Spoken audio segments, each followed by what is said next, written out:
Today I'm going to be talking about a band from my childhood that, in my opinion, completely rocks. I remember the first time that I heard them, believe it or not, was on a New York State lottery commercial. They've had much success with many songs and even did the opening song on The Big Bang Theory. I'm talking about the Barenaked Ladies. And with this I bring you 13 facts about the Barenaked Ladies you probably didn't know. Number 1. The Barenaked Ladies are a Canadian rock band formed in 1988 in Scarborough, Ontario, Canada. The founders are Stephen Page and Ed Robertson. Number 2. Have you ever wondered how they came up with their name? In the words of Stephen Page, we talked about all these fake bands we'd like to be in and started coming up with dumb names for them. I don't know which of us said Barenaked Ladies, but we laughed our heads off. It's something we'd say when we were 9 or 10 years old, a phrase we'd forgotten, so it was charming when it popped back up. Number 3,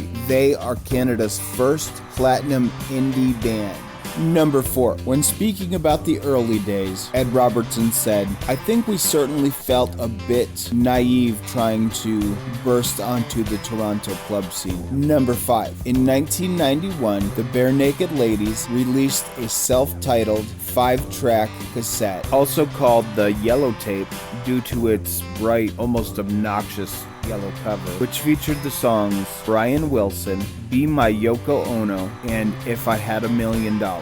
So, fun story. Remember how I was saying at the beginning of the video that the first song I heard from the Barenaked Ladies was on a New York State lottery commercial? It was the song If I Had $1 Million.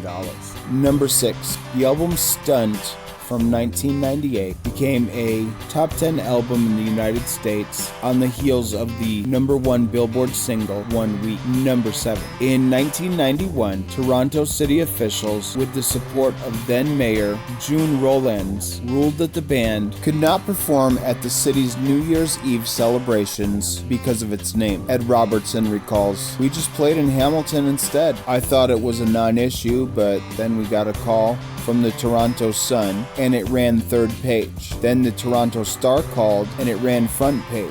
We went from selling 400 cassettes a week to 14,000 cassettes overnight." Number 8. Ed Robertson and Stephen Page met while attending Churchill Heights Public School in the Toronto suburb of Scarborough. They became friends at Scarborough Music Camp where they were both counselors. And this one time at band camp, if you don't get that reference, maybe you're too young to appreciate a video about the Barenaked Ladies. Number 9. The Barenaked Ladies played at the charity concert Farm Aid in 1999 and 2000. Number 10. Following the Stunt recording sessions, keyboardist Kevin Hearn was missing from the lineup because he was diagnosed with leukemia and spent 2 years in a successful battle against cancer. He was replaced for touring purposes by Chris Brown, formerly of the Toronto group Bourbon Tabernacle Choir. Hearn was back for the recording session of the album Maroon in 2000.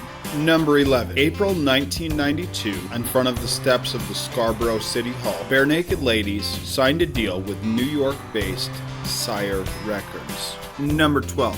The Barenaked Ladies received 4 Juno Award nominations in 1993. And for those of you like me that are Americans, we don't know what Juno Awards are. So basically what I'll tell you is that they're like the Canadian version of the Grammys. They were nominated for Canadian Entertainer of the Year, Single of the Year for the song Enid, Album of the Year for the album Gordon, and Group of the Year, which they won. And number 13, Stephen Page was arrested July of 2008 in Syracuse, New York for cocaine possession. On February 24th, 2009, the Barenaked Ladies and Stephen Page separately announced that Page had left the band by mutual agreement. The remaining members continued as a quartet while Page pursued solo projects, including theatrical opportunities. I'm sorry, but the Barenaked Ladies without Stephen Page is simply not the Barenaked Ladies. You may disagree, but that's my opinion. I want to thank you for watching this video today. So tell me in the comments, what did you learn about the Barenaked Ladies that you didn't know before? Like the video, subscribe if you haven't yet, and share it with all your friends.